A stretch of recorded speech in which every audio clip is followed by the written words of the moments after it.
All road leads to the DSS office. All road leads to Nnamdi Kanu's release. As it is, we have saying that senators, representing southeastern part of the country, demand for Kanu's release, which is Southeast senators meet AGF, the Attorney General Federation, demand Kanu's release again and again and again.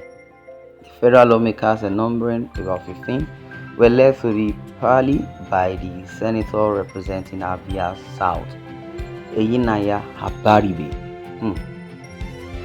Senators from the southeast region of Nigeria have convened a meeting with the Attorney General of the Federation and Minister of Justice Prince Lateef Fagbemi, Senior Advocate of Nigeria (SAN), to demand the release of the detained leader of the indigenous people of Biafra (IPOB) Nnamdi Kanu. Senator Abaribe is a wonderful man, and for those that really know him, we know him for his good work and prowess. The federal lawmakers, numbering about 15, were led to the parley by the senator representing Abia South, Eyinaya Abaribe.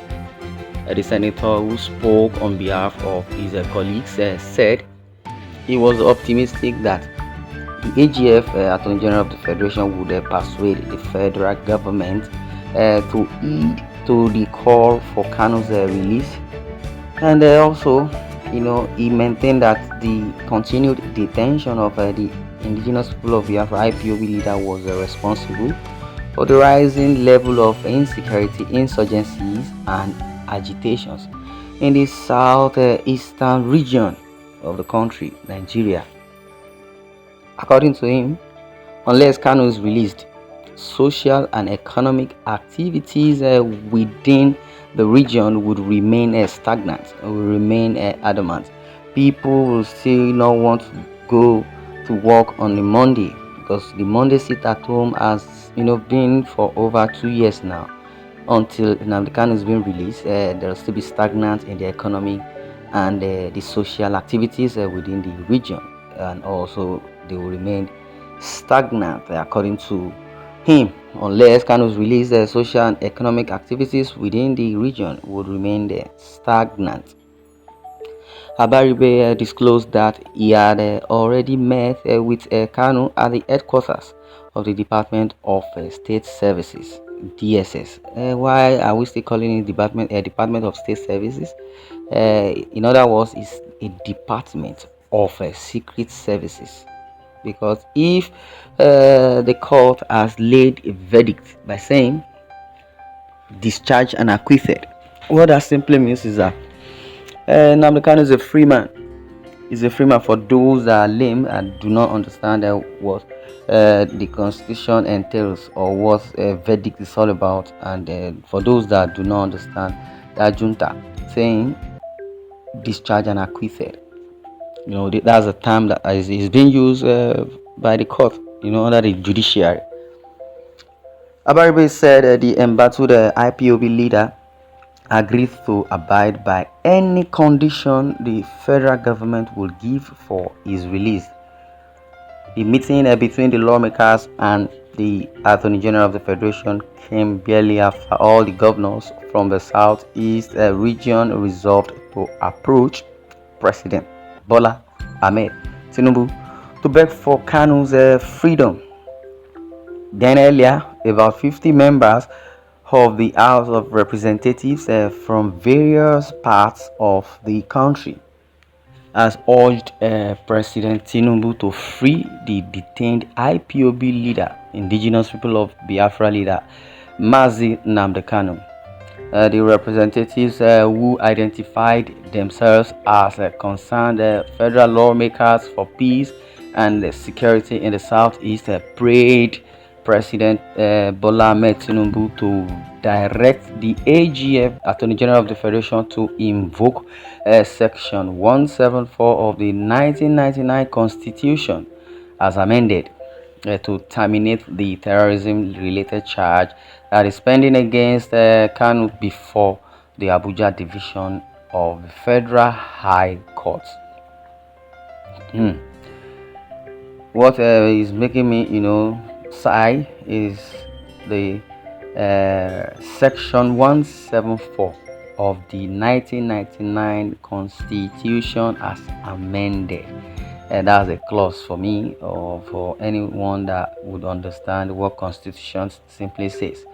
If Constitution is, in other words, we say Constitution is the law of a land. Can any law be amended? I don't know. Amended? Why?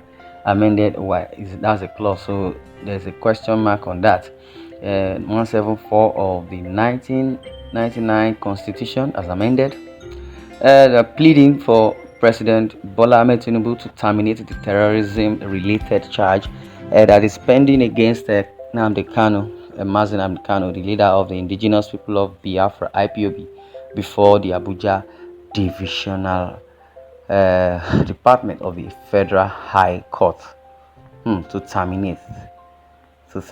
Now, Nigerians are very, very worried, and vividly will say it is so very, very appalling that Nnamdi Kanu is still languishing in the custody of the Department of the State Services. But before we round off this article, there are so many people that are having, their views, comments, and they think otherwise of what is happening to Nnamdi Kanu. Well, according to the commentator, one says, I doubt this statement by Senator Abaribe that Nnamdi Kanu will abide by the conditions given by FGN for his release. It is not true about MNK. We all know. Let him seek the consent of MNK before making any statement on his behalf. Okay, Alagbon reply and says, and you want the government to release a terrorist unconditionally? No wahala, it will remain there. Well, everybody have their opinion to themselves. So Kanu is no longer relying on his British passport, right? Okay, people are saying, wagging tongues, and everybody is trying to hear his or her opinion. You understand? The third person said, this should have been done all this while for safety for the southeasterners. Abaribe, you lied. Kalu, I know, cannot agree with any condition for his release. So don't mix words together. Someone said that you are not the one being detained and denied social amenities of life. His immediate family, wife, and children needs him more than you, who sit in the comfort zone of your one-room apartment and stoking the fire. Allowing him think and reassesses his ways and take decisions that are beneficial to him and his family. On a lighter note, if you would ask me, I would say Nnamdi Kanu will accept anything for his freedom. Well, this is where I'm going to draw the curtain. I would like you to share views in the comment section, and don't forget to subscribe to our YouTube channel at Independent TV 7. Thanks for listening and watching, and God bless you all.